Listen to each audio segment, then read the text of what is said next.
माननीय शहरी विकास मंत्री श्री सुरेश भारद्वाज जी, विपक्ष के नेता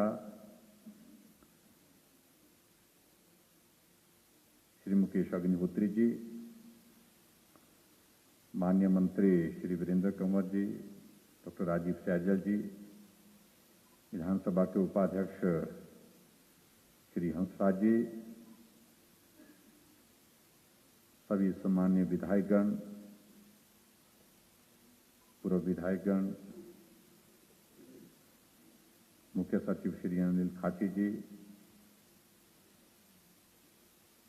और यहां उपस्थित सभी भाई और बहनों,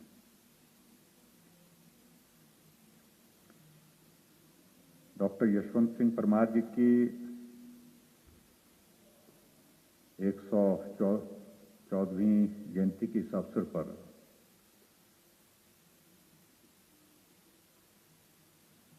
इस कार्यक्रम में आप सबके बीच पर उपस्थित होकर के मुझे हार्दिक प्रसन्नता है।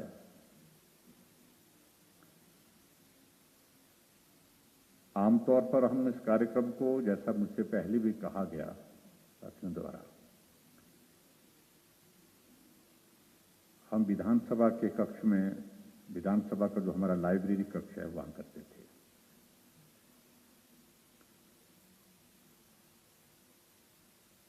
विधानसभा के कर्मचारी, अधिकारी, विधायकगण, मंत्रीगण, पूरा विधायक भी उपस्थित होते थे। जगह छोटी थी और इसलिए ऐसा कई बार हमने देखा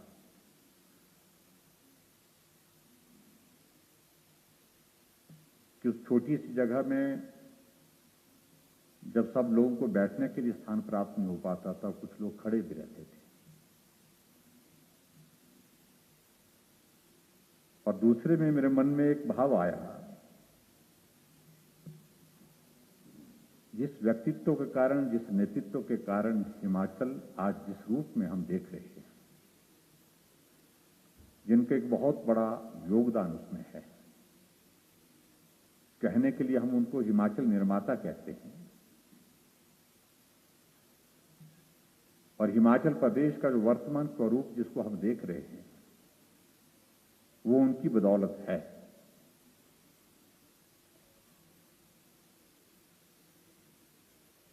उनके जन्मदिन को हम एक रस्म के रूप में लाइब्रेरी के छोटे से एक उस हिस्से में करें और वहां अपनी बात कहें, तो ये बात मुझे थोड़ा सा लगा कि ये उनके प्रति जो सम्मान का जो हमारा भाव होना चाहिए वो पूर्ण नहीं होता है। उस दृष्टि से मुझे लगा कि यह कार्यक्रम हमको अच्छा करना चाहिए। कहां किया जा सकता है, कैसे किया जा सकता है, सोचने भी लगे कि विधानसभा में हमारे पास ऐसी जगह नहीं है जहां कार्यक्रम को थोड़ा बड़ा किया जाए, इसके स्वरूप को बदला जाए। यह हमारी मुश्किल थी। इसलिए हमने तय किया कि विधानसभा के बजाय हम यहां पीटर हॉफ में इस कार्यक्रम को करें।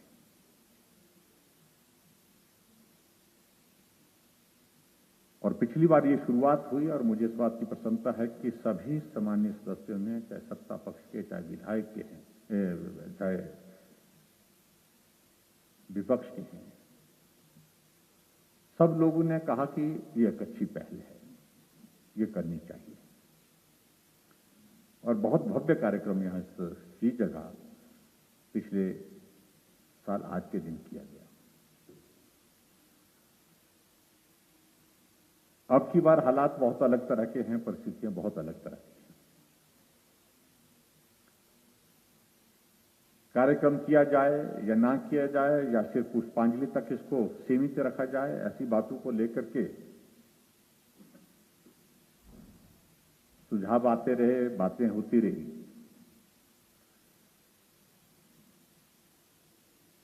लेकिन मुझे उसके बावजूद भी लगा कि इस कार्यक्रम का स्वरूप हमको नहीं बदलना चाहिए। छोटा करेंगे, सोशल डिस्टेंसिंग करना आज की इस आवश्यकता के अनुसार अनिवार्य है, उसका हम पालन करेंगे, कम लोगों को बुलाएंगे। और आज मैं देख रहा हूं कि कार्यक्रम भले ही छोटा है, लेकिन कार्यक्रम का भाव वही है। ये मुझे लगता है कि महत्वपूर्ण है। उस दृष्टि से भाव में कमी ना आए, इसलिए हम आज फिर से जहां इस कार्यक्रम में यहां उपस्थित सब लोग हुए, आप सब लोग आए, आप सबका मैं आभार भी व्यक्त करता हूं।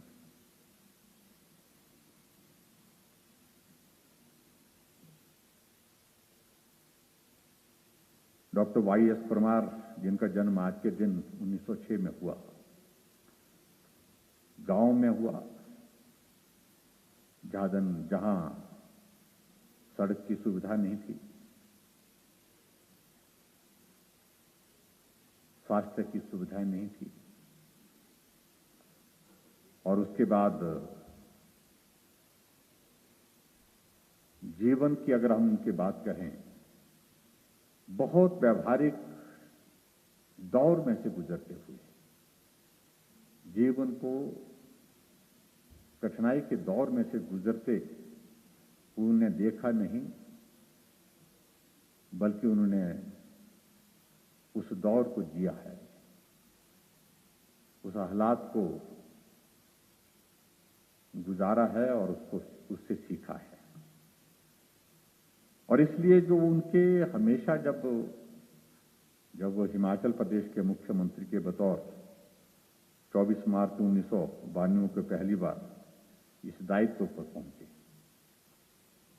तो विजन अपने पूरे प्रदेश के सामने उन्हें जिस प्रकार से रखा, और वो विजन जो है उसमें सारी चीजों को लेकर के अगर हम देखें, आज भी देखें, उनकी कही हुई उस वक्त की बातें आज भी यथावत उसी रूप में जो है वो तर्क संगत है। बीच में जहां पढ़ाई के लिए लाहौर गए, लाहौर के बाद जुडिशरी में भी उनने वक्त गुजारा, लेकिन प्राथमिकता उनके मन में, उनके दिल में एक थी कि ये पहाड़ी क्षेत्र की समस्याएं हैं, हमारी पहचान अलग से होनी चाहिए, और उसके लिए आवश्यक है कि हम पहाड़ी राज्य के रूप में अपने प्रदेश को जो है वो आगे बढ़ाने में, उसको साकार करने में सफल हों। लगातार इस प्रयत्न में आगे बढ़े और नौकरी छोड़ करके मुख्यमंत्री बने। और उस वक्त भी उन्होंने जिस बात को लेकर के जो उनका कहना था कि हिमाचल के हमारे आधार प्रमुख रूप से, जिससे हमारा हिमाचल प्रदेश जो है आर्थिक रूप से जो है वो मजबूत हो सकता है, उसमें यही जिक्र किया था जिसका जिक्र आज भी हम करते हैं। वन की एक अपनी एक भूमिका है, हमारे पास हरे भरे वन हैं और ये हमारी संपदा है, इसका उन्होंने जिक्र किया। ये आय का हमारा बहुत बड़ा एक जरिया है, इसका उन्होंने जिक्र किया। हिमाचल में हमारा पहाड़ी राज्य होने के साथ साथ में आय का जरिया जो हमारा बागवानी, जो आज भी उसी रूप में हम देखते हैं। आज हिमाचल की अगर इकोनॉमी की अगर हम बात करें, 4,500 5,000 के लगभग हमारी हिमाचल की जो है वो बागवानी की जो है वो एक के माध्यम से जो आय का एक साधन है, हमारी इकोनॉमी को, हमारी आर्थिकी को संबल देता है। तीसरी बात उन्होंने जिस बात को लेकर के कहा कि हिमाचल प्रदेश में अपार संभावनाएं हैं बिजली पैदा करने, और इस बात को लेकर के हिमाचल आगे बढ़ा और हिमाचल आगे बढ़ करके ऊर्जा राज्य के रूप में भी अपनी पहचान बनाने में कामयाब हुआ है, जहां पूरे देश भर में अगर हाइड्रो सेक्टर में अगर हम कहें कि आज की इस तारीख में भी लगभग 45,000 मेगावाट पूरा भारत जनरेट करता है, उसमें से 10,500 से ज्यादा 10,600 मेगावाट जो है हिमाचल का कंट्रीब्यूशन है। छोटा प्रदेश लेकिन बड़ा सहयोग उस दृष्टि से हिमाचल प्रदेश ने किया है।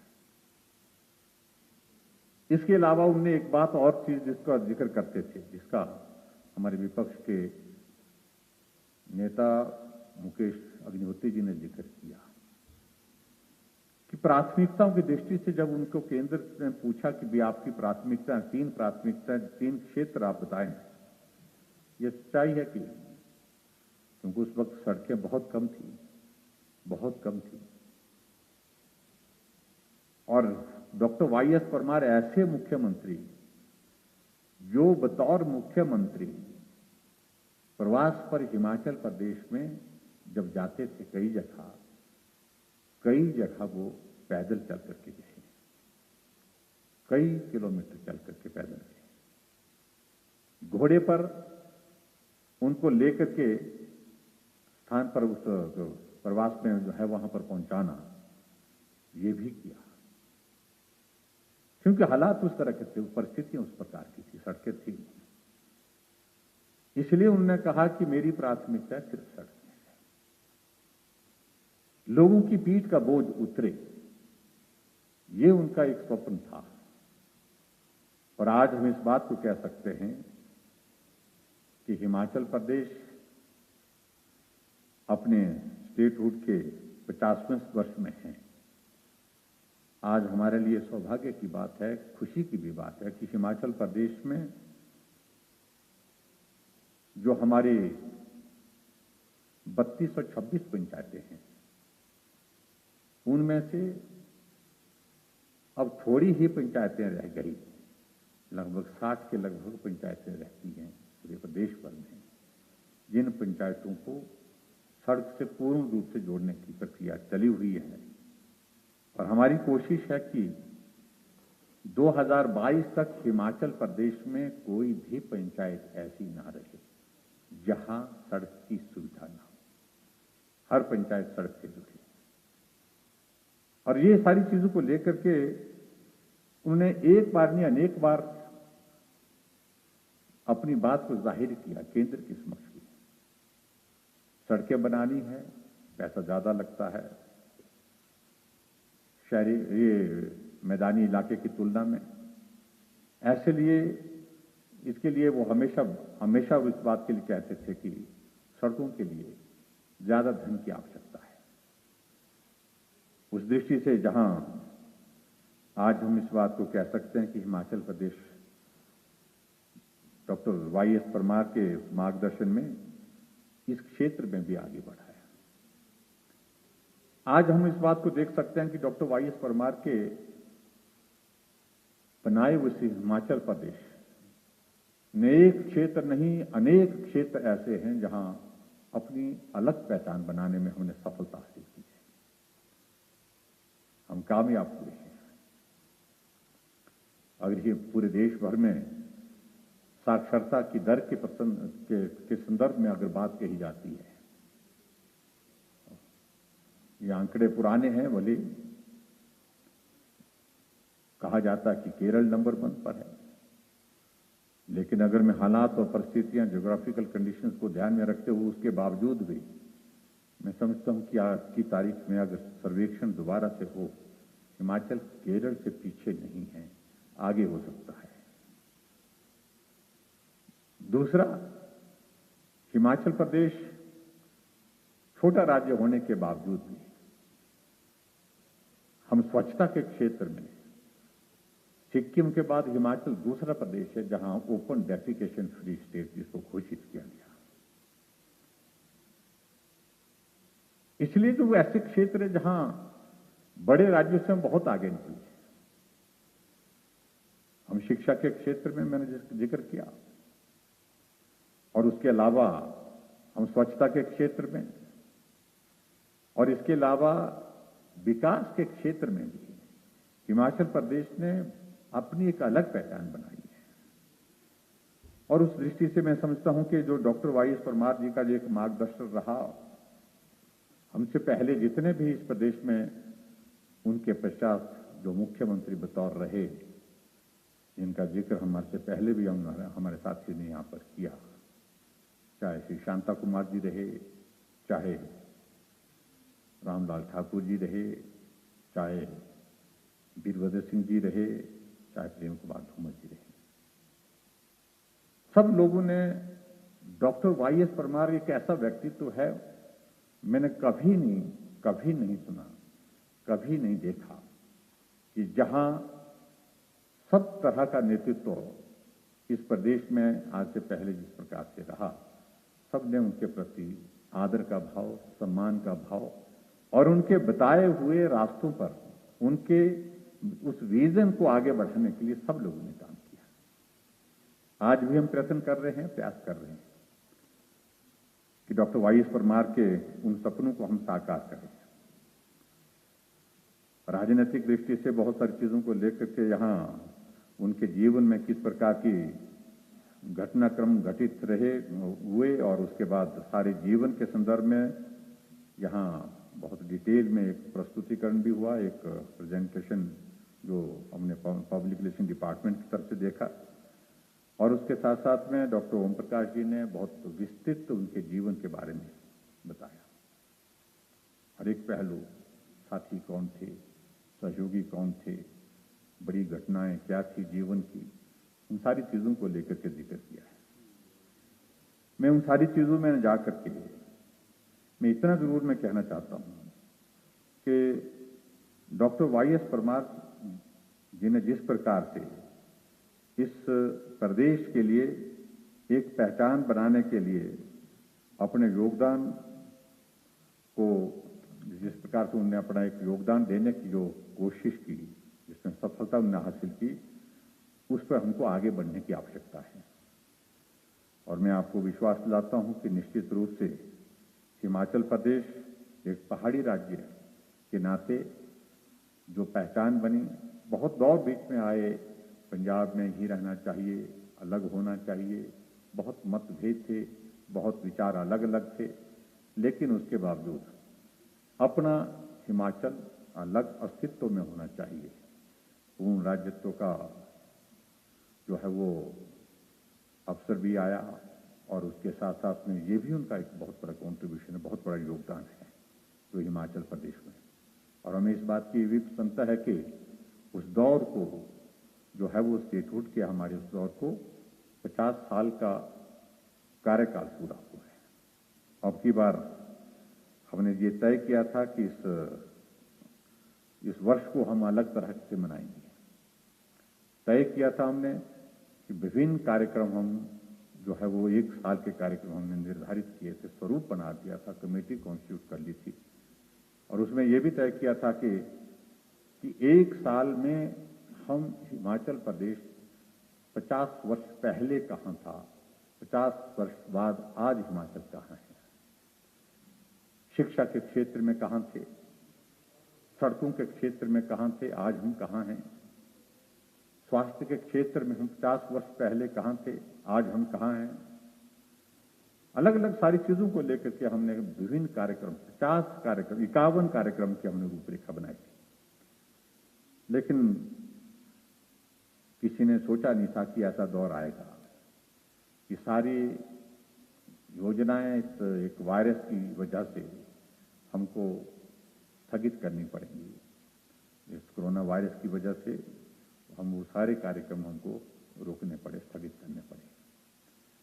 लेकिन फिर भी मैं उम्मीद करता हूं कि आने वाले समय में बहुत जल्दी ईश्वर करे कि देवभूमि हिमाचल प्रदेश और हमारा ये भारतवर्ष इस वायरस के दौर में से बाहर निकले। हम उसी तरह से जिस प्रकार से अपना नियमित कार्यक्रम करते थे, जीवन यापन करते थे, उस प्रकार से उस परिस्थिति में आ सकें ताकि हम हिमाचल के विकास को और गति दे सकें। और ये जो हमारे स्टेट्यूट के जो हमने कहा कि जो 50 साल पूरे हुए, उसके जो कुछ कार्यक्रम जो हैं हम आने वाले समय में आयोजित कर सकें। फिलहाल हमने वो रद्द कुछ कार्यक्रम तो उसमें हमारे प्रभावित हुए हैं, लेकिन दौर ठीक हुआ तो हम कोशिश करेंगे कि कुछ कार्यक्रम, कुछ पोर्शन उसका जो है वो पूर्ण किया जाए। उस दृष्टि से भी हम आगे रूपरेखा बना रहे हैं और मैं उम्मीद करता हूं कि उसमें सब हम मिलकर के उस काम को पूरा करेंगे। आज के इस कार्यक्रम में मैं यही चाहूंगा कि अगली बार जब हमारा ये कार्यक्रम हो तो उसमें उसी भव्यता के साथ उस कार्यक्रम को किया जाए, और वह ऐसा मैं उम्मीद करता हूं। और आप सबके बीच में मैं डॉक्टर यशवंत सिंह परमार जी के, जो हिमाचल निर्माता के रूप में हैं, जिनका संस्कृति के प्रति अगाध श्रद्धा रही है, हिमाचल की पहाड़ी संस्कृति, और उस संस्कृति को मजबूत करने के लिए, उस संस्कृति को जिंदा रखने के लिए हमेशा वो प्रयत्नशील रहते थे, प्रयासरत रहते थे। और हमेशा जब भी कोई कार्यक्रम में जाते थे, कार्यक्रम में संस्कृति के ऊपर बोलते भी थे, और संस्कृति का हिस्सा, प्रतीक बन करके जब कोई सांस्कृतिक कार्यक्रम होता तो उस कार्यक्रम का भी हिस्सा बनते थे। ये उनकी अलग से एक पहचान थी, कारण कि संस्कृति के प्रति उनकी अगाध श्रद्धा, पहाड़ के प्रति। पहाड़ की संस्कृति जीवित रहनी चाहिए, पहाड़ की संस्कृति लंबे समय तक कायम रहनी चाहिए, ये एक उनका भाव था जिसके लिए वो हमेशा प्रयत्नशील रहते थे। आज भी इसकी आवश्यकता महसूस कर रहे हैं। इस कोरोना के इस दौर में हमने बहुत कुछ सीखा है, बहुत कुछ इस वायरस ने सिखाया है। जो हमारी मूल संस्कृति के प्रति जो अपना भाव है, उसको और मजबूत करने की जरूरत है। हमारा संस्कार, हमारी संस्कृति, उसके संदर्भ में मैं कहूं, अगर आज के इस दौर में जो इस वायरस ने हमको सिखाया है कि आखिरकार गांव ही अपना है, और इस गांव की वजह से जो है हम सब लोग हैं। इस दौर में हमने बहुत सारे लोगों को देखा, लोग चले गए घर से बाहर, वर्षों से घर नहीं, गांव नहीं आते थे, लेकिन अब की बार आग्रह करके कह रहे थे हमें अपने गांव जाना है। चाहे वो अमेरिका में रहते थे, जर्मनी में रहते थे, चाहे वो मुंबई रहते थे, दिल्ली रहते थे। तो इस वायरस ने परिवार की एक कल्पना को भी संपूर्ण किया है। बहुत बड़ा संदेश उस दृष्टि से है, और वो वास्तव में भारत की संस्कृति है, हमारे देश की संस्कृति है, मूल संस्कृति है। परिवार की कल्पना सिर्फ कागज तक सीमित नहीं। परिवार की कल्पना का अभिप्राय ये है, परिवार में सब लोग इकट्ठा, जहां दादा भी हो, पोता भी हो, बेटी भी हो, बहू भी हो, बेटा भी हो, उसको परिवार कहते हैं। वो इस दौर में देखने को मिला है। तो ऐसी परिस्थिति में मुझे आप सबसे यही कहना है कि अभी तक जो परिस्थितियां पूरे देश के सामने हैं, वायरस के मामले बढ़ते जा रहे हैं, और स्वाभाविक रूप से हिमाचल प्रदेश में भी पिछले दिनों हम देख रहे हैं कि मामलों में काफी बढ़ोतरी हुई है। और बढ़ोतरी होने की वजह यह है कि पूरे देश भर में बढ़ रहा है, सभी प्रदेशों में बढ़ रहा है, तो हिमाचल प्रदेश भी उससे बाहर नहीं है। उसमें हिमाचल प्रदेश में भी ये नंबर जो है वो बढ़ा है, और ज्यादा हमको सावधान होने की आवश्यकता है। हम गंभीरता से लें सारे विषय को लेकर के, और इस वायरस से बचने के जो उपाय जिसका जिक्र इस रूप में किया गया है, अभी तक वही है। वही सोशल डिस्टेंसिंग, वही जो परहेज की दृष्टि से हमको कुछ बातें जो बताई गई हैं, उनका हमको पालन करना है। मैं आप सबके बीच में आज भी सभी प्रदेशवासियों से इस बात के लिए आग्रह करना चाहूँगा, निवेदन करना चाहूँगा कि वायरस का दौर अभी समाप्त नहीं है, और इस दौर में और ज़्यादा सावधान होने की आवश्यकता है। और इस मौसम में ये बताया गया कि इस वायरस के फैलने की संभावनाएं और ज़्यादा हो सकती हैं और ऐसी स्थिति में और ज़्यादा सावधानी की ज़रूरत है। ये मैं आपके बीच में ज़रूर कहना चाहूँगा और मैं आप सबसे भी यही प्रार्थना करूँगा कि सावधानियाँ रखें, आप स्वस्थ रहें, आपका परिवार स्वस्थ रहे, ऐसी मैं कामना करता हूँ। और आज के इस कार्यक्रम में डॉक्टर वाई एस परमार के 114वीं जयंती के इस अवसर पर आज के इस कार्यक्रम को, भले ही कार्यक्रम हमारा छोटा हुआ, लेकिन इस कार्यक्रम को जो हमारी डिजास्टर मैनेजमेंट एक्ट की जो गाइडलाइंस हैं उनका पालन करते हुए इस कार्यक्रम को हमने आज पूरा करने की कोशिश की है। आप सब आए, आप सबका धन्यवाद। हमारे बीच में माननीय विधानसभा अध्यक्ष जी आज के इस कार्यक्रम में यहाँ हमारे बीच में उपस्थित रहे, आपका भी आभार व्यक्त करता हूँ। माननीय मंत्री सुरेश भारद्वाज जी का और विपक्ष के नेता मुकेश अग्निहोत्री जी का भी और आप सबका भी मैं आभार व्यक्त करता हूँ। और अगली साल इस कार्यक्रम को और बेहतर ढंग से मनाएंगे और अच्छी तरह से मनाएंगे, भव्यता के साथ मनाएंगे, ऐसा मैं कल्पना करता हूँ, ऐसा मैं मान करके चलता हूँ कि तब तक ये सब हालात ठीक होंगे। इतनी बात कहते हुए आप सबका बहुत बहुत धन्यवाद। नमस्कार, जय हिंद।